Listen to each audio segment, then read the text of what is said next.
Can the gap between rich and poor be closed? Can public services reach the worst off? Can there be common prosperity in China? Find all the answers in this special episode of China Insight.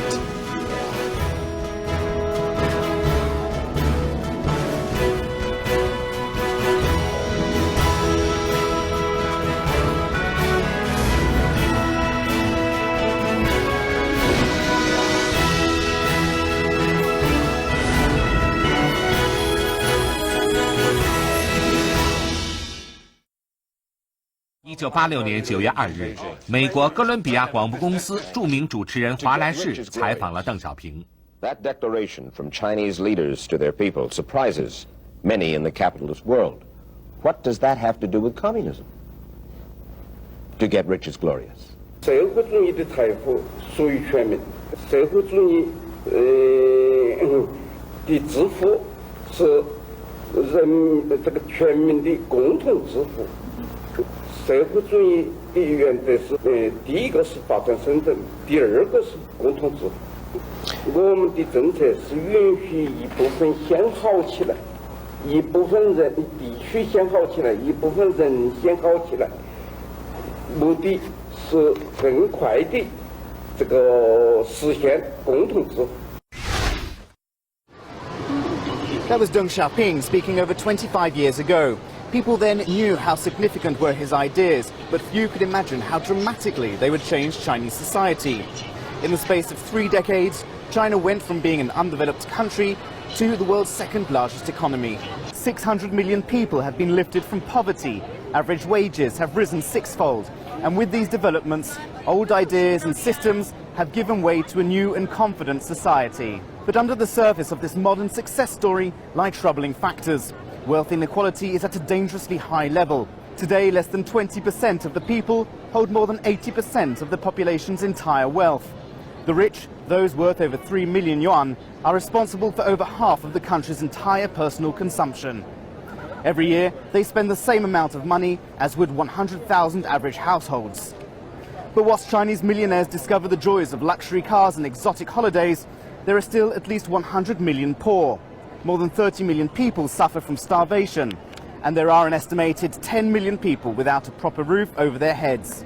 250,000 children can't finish school, and 100,000 students don't even have a proper classroom to study in. Here on China Insight, we'll look at some of the reforms underway to bridge the gap between the wealthy and the poor. This involves tax cuts, it involves a new housing policy, and it also involves a long-awaited reform of the medical system. These policies, they are new, they are untested, but if they succeed, they will change China for decades to come. One of the most obvious efforts to reduce inequalities has been the government's efforts over the past decades to build a fair taxation system. China introduced the first income tax law back in 1980, seeing it as a tool to regulate the wealth gap between the rich and the poor. When the law was first introduced, it only concerned individuals earning more than 800 yuan per month. That was a large sum at the time and meant low-income earners were exempted from paying tax.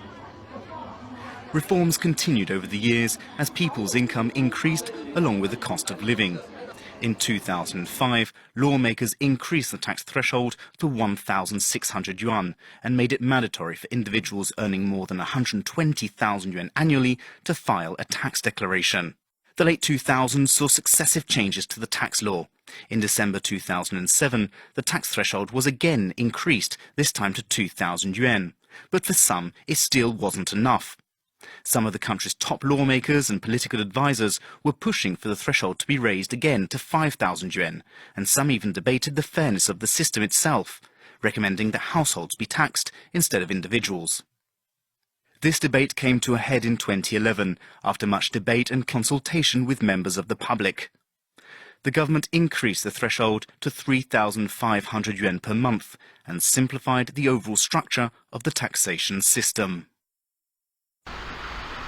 In order to understand what these changes mean to employees, we visit a company in Nanjing run by Chen Guangbiao. He's a famous philanthropist, and he gives the government their fair share of tax, his employees a decent wage, and the poor millions in charitable donations.